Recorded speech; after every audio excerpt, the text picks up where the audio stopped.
For the best in talk, entertainment, and great giveaways, you're in the right place. Coming up next, the Amie Jo Show from the entertainment capital of the world.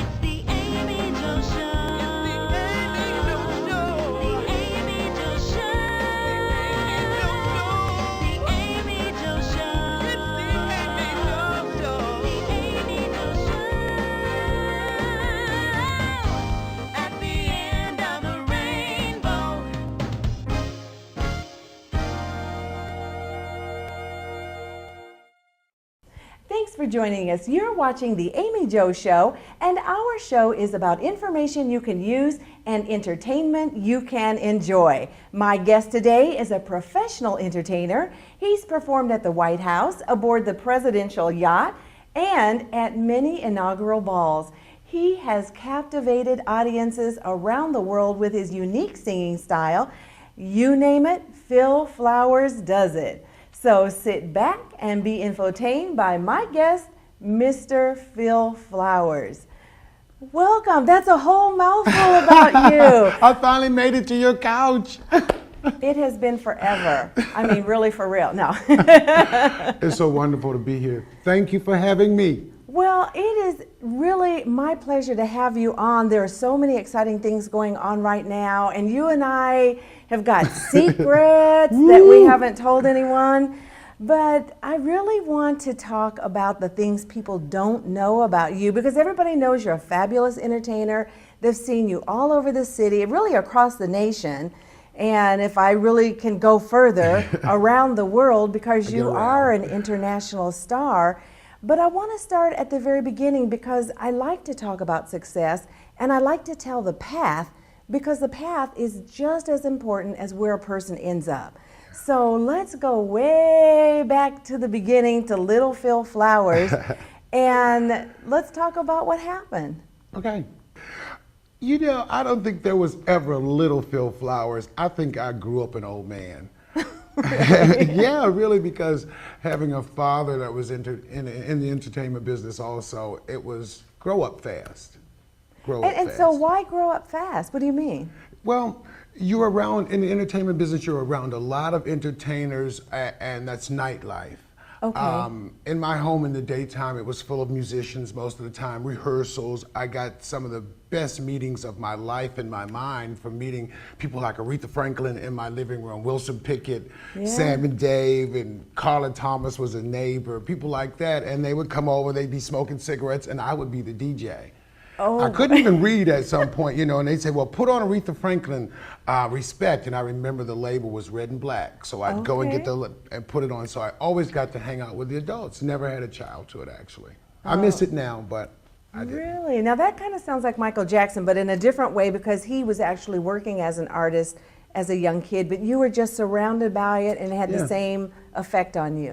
And you know, I knew I could sing, but my dad didn't know I could sing.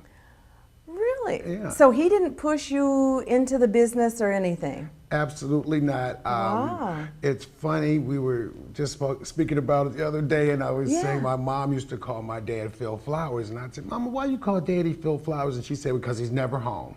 And that was the truth. He wasn't home when I was a child. He was in Las Vegas. He was all over the world performing in places, so I didn't get to really know the entertainment business. I just saw that he was away, and that's what really kind of scared me away from it, because I love my mom and dad. Well, I love my mom more, I think, now. Yes, yes.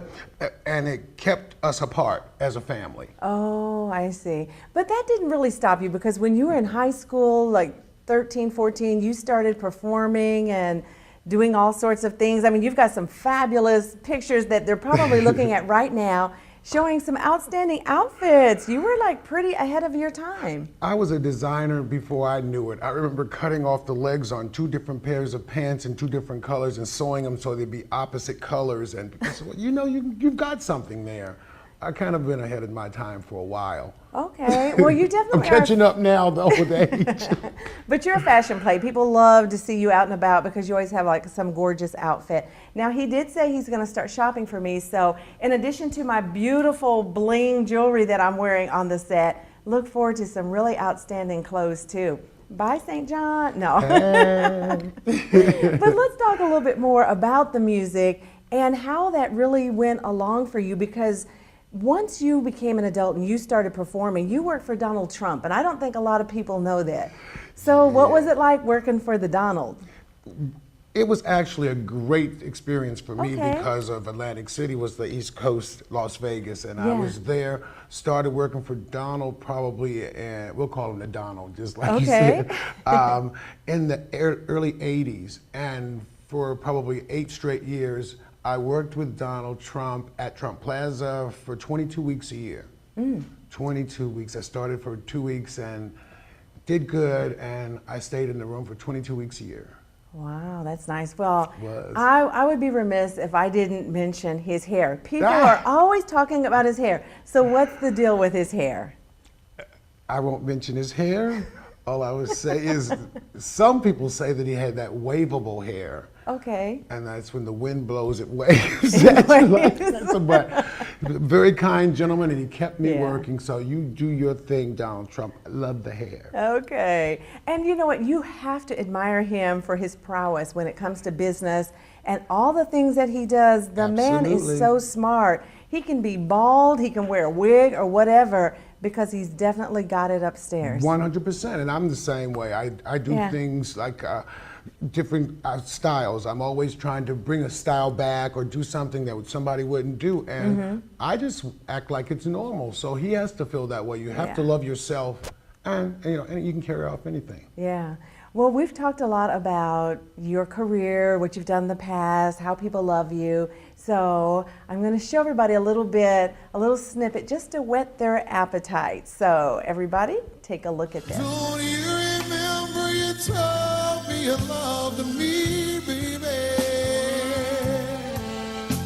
You said you'd be coming back this way again, baby. Baby, baby, baby, baby, baby, baby, you're my baby. Yes. And I love you. Phil, I love it. I could just watch it on and on and on. You really are fabulous. And you know what?